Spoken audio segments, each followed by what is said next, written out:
Hola, ¿qué tal? Qué alegría tan grande poder estar nuevamente con ustedes en la meditación de nuestro tiempo con Dios del día de hoy.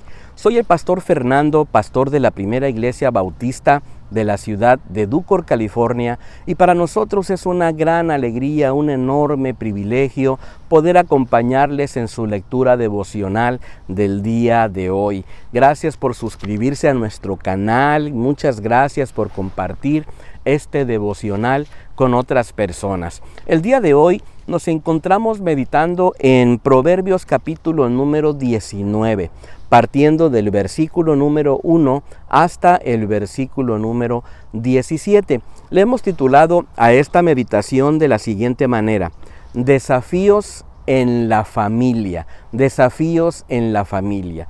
Y es que nosotros en esta vida que estamos viviendo vamos a enfrentar una serie de desafíos. Lo vamos a hacer de manera personal, lo vamos a hacer en nuestro matrimonio y lo vamos a hacer también en nuestra familia.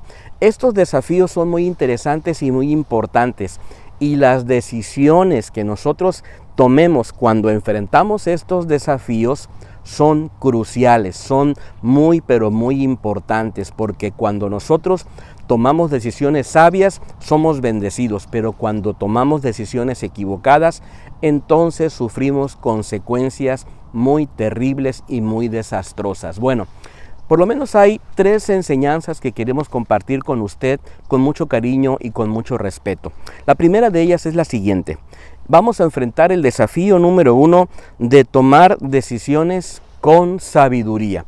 Sabes, pareciera que esto fuera muy elemental, pero no lo es. A veces nosotros enfrentamos la vida y tomamos decisiones que muchas veces no son nada sabias. Y sabes, me encontré con el versículo número 3 de Proverbios 19 y dice lo siguiente: la necedad del hombre le hace perder el camino, y luego el hombre le echa la culpa al Señor. Te lo vuelvo a leer.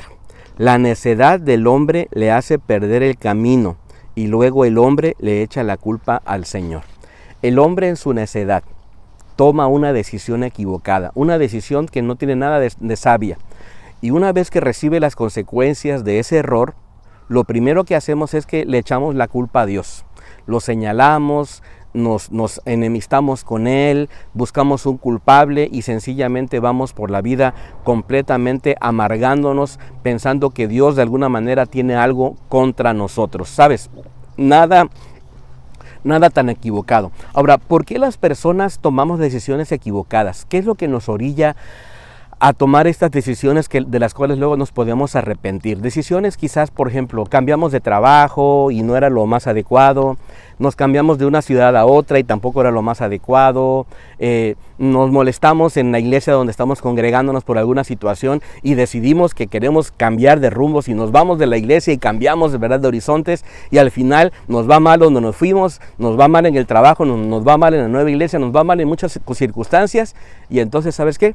Comenzamos a culpar a Dios, comenzamos a señalar a Dios como que Él fue el que cometió el error. ¿Por qué tomamos ese tipo de decisiones? Bueno, creo que muchas veces lo hacemos por ignorancia, otras veces lo hacemos porque estamos en medio de situaciones de crisis, bajo estrés, pasamos momentos de mucha soledad, muchas veces en situaciones determinadas, queremos de alguna manera sentirnos protegidos, cuidados, valorados, validados, no sé, una necesidad del alma que muchas veces traemos en nuestro corazón, y ese estrés, esa ansiedad o bien esa depresión nos llevan a tomar decisiones equivocadas. Y otras veces lo hacemos sencillamente por terquedad y por orgullo, ¿verdad? Entre otras cosas. Bueno, ¿qué tenemos que hacer? Debemos reconocer que podemos nosotros evaluar nuestra vida y transformar esa decisión equivocada buscando la presencia de Dios y tratar de reconstruir lo que hemos hecho de manera equivocada. ¡Wow! ¡Qué tremendo punto! Segundo, número 2, vamos a enfrentar el desafío de vivir consistentemente o vivir congruentemente. Y es que el versículo número 8 de esta escritura del día de hoy dice lo siguiente, te lo voy a leer en la versión Dios habla hoy. El que aprende y pone en práctica lo aprendido se estima a sí mismo y prospera. el que aprende y pone en práctica lo aprendido.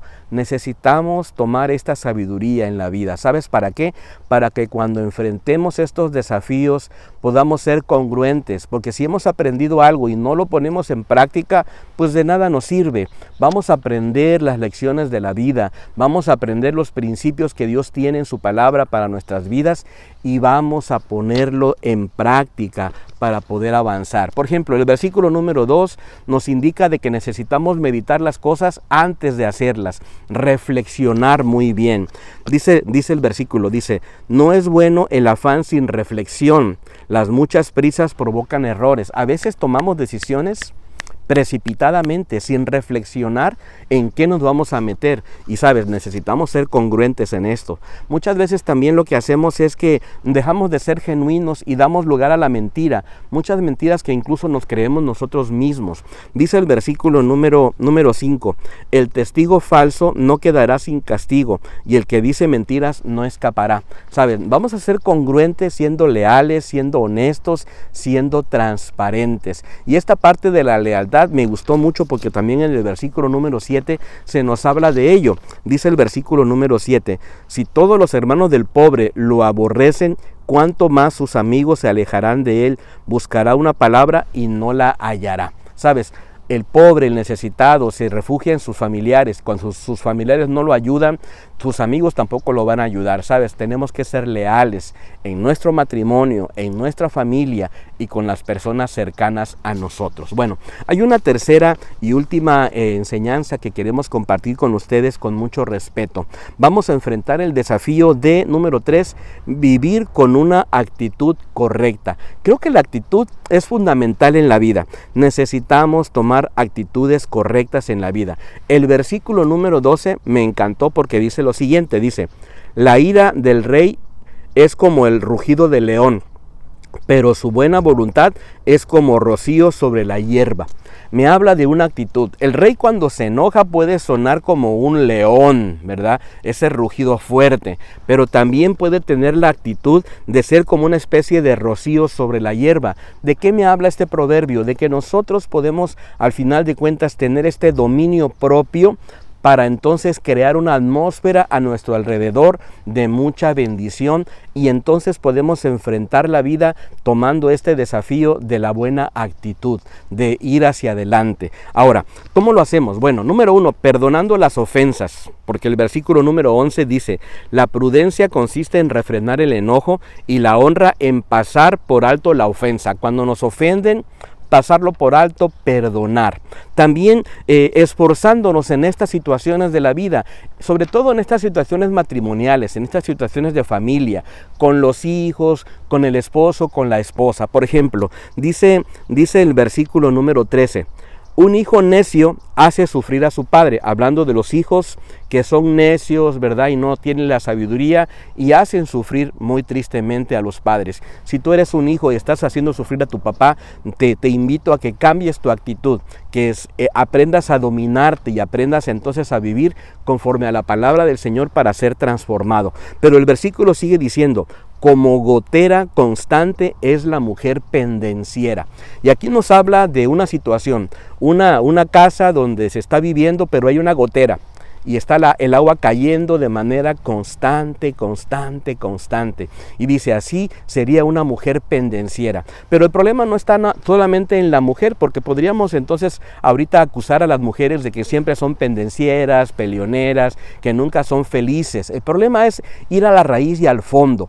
¿Cuál es la raíz de que esa gotera esté cayendo de manera impertinente en la familia, en el matrimonio y en el hogar? Bueno, creo que al final de cuentas nosotros como esposos deberíamos entonces ser sabios y tratar de alguna manera de localizar dónde está la gotera y hacer lo necesario, tomando una actitud de esforzarnos por reparar el techo, reparar esas goteras, para que entonces el matrimonio y la familia disfruten de la bendición plena de nuestro Dios Todopoderoso. Creo que la actitud es muy importante en este asunto. Reparemos los techos de nuestras vidas, reparemos el techo de nuestro matrimonio, reparemos los techos de nuestra familia. ¿Sabes para qué?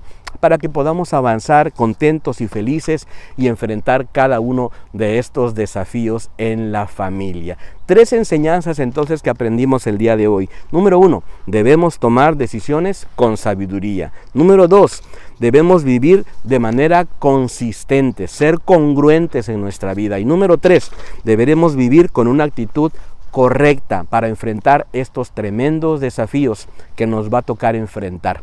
Anhelamos que esta meditación haya sido de mucha bendición para tu vida y nos encantaría que nos pudiéramos encontrar el día de mañana. Hasta pronto. Bendiciones.